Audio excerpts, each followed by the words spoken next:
Assalamualaikum warahmatullahi wabarakatuh. Minasan konnichiwa. Selamat siang anak-anak, sehat semua ya. Kali ini Sensei akan mengulang kembali materi hiragana. Karena minggu lalu Sensei sudah mencoba melalui aplikasi kelas live tapi banyak kendala. Jadi kali ini Sensei membuat video offline yang nantinya akan Sensei share di grup kelas kalian masing-masing ya. Nah, jadi video ini karena bersifat offline, jadi kalian bisa memutarnya berulang kali untuk belajar mandiri ya, sampai paham. Nah, kalau misalnya kalian ada yang mau ditanyakan, nanti kalian bisa bertanya lewat chat di WA grup kelas masing-masing ya. Ya, baiklah, silahkan disiapkan dulu buku catatannya ya. Hai, kita akan belajar hiragana. Apa sih Sensei hiragana itu? Oke, kita lihat slide berikutnya. Nah, ini adalah stiker ya, stiker yang Sensei ambil dari majalah Jepang, dan kebetulan di dalam stiker tersebut terdapat jenis-jenis huruf Jepang secara komplit yang perlu kalian ketahui ya. Yang pertama, coba dilihat ini panahnya, hai. Ini adalah huruf katakana. Apa Nana? Huruf katakana, silahkan dicatat. Katakana ini bacanya kado kyaputa. Kado kyaputa. Huruf katakana itu yang membuat adalah laki-laki. Jadi bisa dilihat dari goresannya, terlihat tegas ya, karena yang buat laki-laki. Hai, oke. Untuk fungsinya, fungsi katakana adalah untuk menulis kosakata asing. Jadi kosakata serapan bahasa asing ya. Hai, di luar Jepang, di luar bahasa Jepang. Nah, di sini yang diambil contoh adalah kosakata asing bahasa Inggris card capture. Hai, jadi orang Jepang menuliskannya dengan huruf katakana, cara bacanya berubah ya, jadinya seperti ini. Card jadinya kado. Kado. Kemudian capture jadinya kyaputa. Kyaputa. Hai, dicoba ya, diucapkan ya. Hai, kado kyaputa. Card capture. Oke? Jelas ya, hai. Untuk detailnya nanti kita bahas ketika mempelajari materi katakana ya. Hai.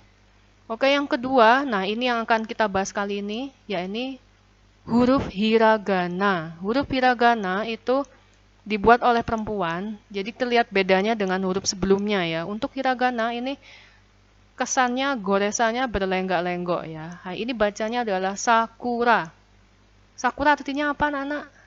Ya, sudah familiar ya. Jadi sakura itu nama jenis bunga dari Jepang ya. Tapi untuk konteks di stiker ini, sakura di sini semacam judul koran ya, majalah atau koran. Jadi mulai hari ini, mulai sekarang, kalian harus tahu bedanya ya antara huruf hiragana dan katakana. Jadi jangan sampai tertukar atau bahkan tercampur aduk ya. Jadi untuk katakana seperti ini, dilihat coretannya beda ya, kalau hiragana seperti ini. Oke, untuk yang berikutnya adalah ini berupa simbol ini namanya huruf kanji. Huruf kanji itu asalnya dari Cina. Memang Cina itu budayanya paling tinggi ya. Bahkan orang Jepang sendiri mengadopsi dari Cina. Nah, kalau orang Cina melihat simbol ini, mereka langsung tahu artinya. Tapi cara bacanya beda. Untuk cara baca Jepang, ini bacanya simbung. Simbung artinya newspaper atau koran.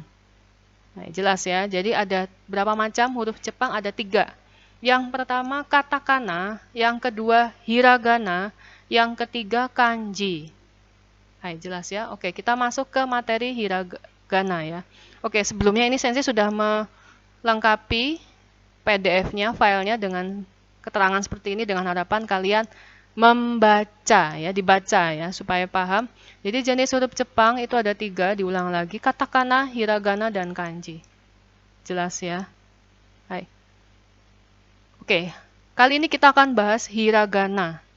Hiragana itu yang buat perempuan dan fungsinya, sekali lagi fungsinya kalian harus ingat untuk menulis kosakata asli bahasa Jepang. Ya. Karena itu jumlah huruf hiragana itu cenderung lebih sedikit daripada katakana. Karena terbatas untuk menulis kosakata asli bahasa Jepang saja. Di sini Sensei ambil 3 contoh. Yang pertama nama buah semangka, itu bahasa Jepangnya adalah suika. Suika. Nah, karena ini tergolong jenis kosakata asli bahasa Jepang, jadinya penulisannya menggunakan hiragana. Nah, kalau kalian lihat di sini ada 3 huruf hiragana ya. Kok bisa ya, Sensei? Iya, karena penulisan huruf hiragana itu ternyata sama seperti aksara Jawa, ya. Aksara Jawa Hono Coroko, jadi persuku kata. Konsonannya tidak berdiri sendiri ya, tapi harus digabung dengan vokal. Nah, jadi huruf S hiragananya tidak ada, adanya huruf hiragana untuk sa, si, su, se, so, dan seterusnya. Nah, namun untuk vokal, vokal yang mana ayo? Vokal itu yang 5 itu ya, A, I, U, E, O, itu huruf hiragananya ada. Jelas ya, untuk vokal ada, A, I, U, E, O itu ada. Tapi untuk konsonan di luar vokal itu wajib digabung dengan vokal, persuku kata jadinya ya. Seperti ini K, kakiku keko. K itu seperti ini hurufnya. Jelas ya. Nomor 2, Jepang. Jepang itu orang Jepang menyebutnya tidak Jepang, itu tidak ya, tapi mereka menyebutnya Nihong. Jadi, kalau ada orang Jepang bertanya, "Nani o benkyou shimasu ka?" Belajar apa? Belajar bahasa Jepang, berarti pakainya Nihong. Nah, ini ya. Ini ya, Nihongo benkyou shimasu. Jadi Jepang itu bahasa Jepangnya Nihong. Nihong.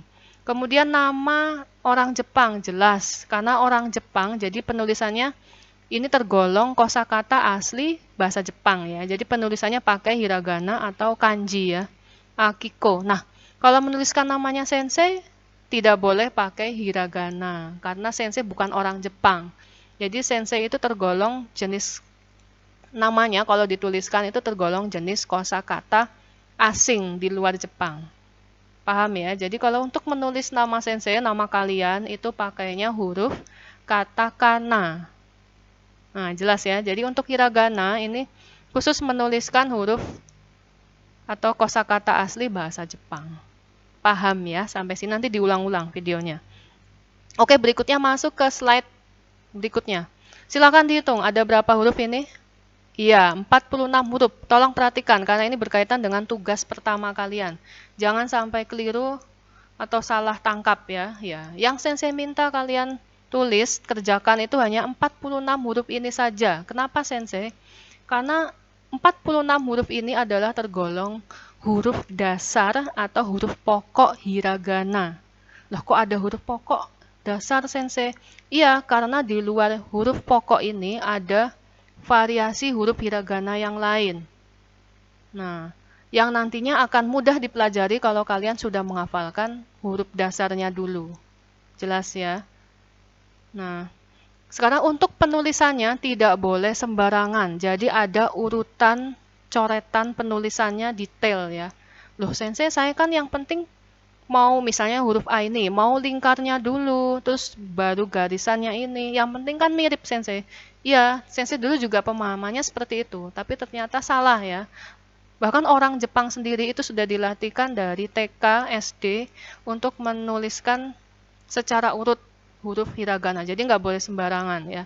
Nah, maka dari itu sensei untuk tugas pertama ini mewajibkan kalian untuk membeli buku kotak-kotak sedang ya. Nah, kotak-kotak sedang untuk dilihat ininya, urutannya ya, hai. Dan penilaiannya juga sensei samakan dengan pola penilaian orang Jepang ya. Jadi yang dinilai adalah bentuknya, proporsionalnya dan kerapiannya ya. Nah, makanya harus di dalam kotak. Nah, jadi nggak boleh misalnya coba fokus ke huruf A ini ya. Jadi nggak boleh misalnya garisnya ini terlalu panjang sampai melebihi di luar kotak.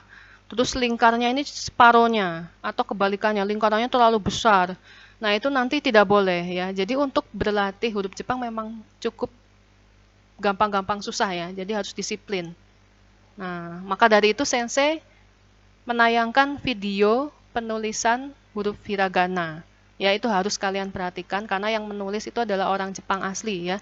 Nah, ketika kalian mengerjakan tugas 1, sensei harap kalian menggunakan pensil dulu. Kenapa? Karena supaya ketika salah kalian bisa memperbaiki.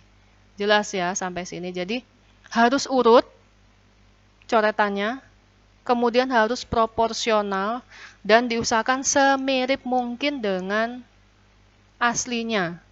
Hai, paham ya anak-anak? Ya, oke. Sensei akan buka videonya.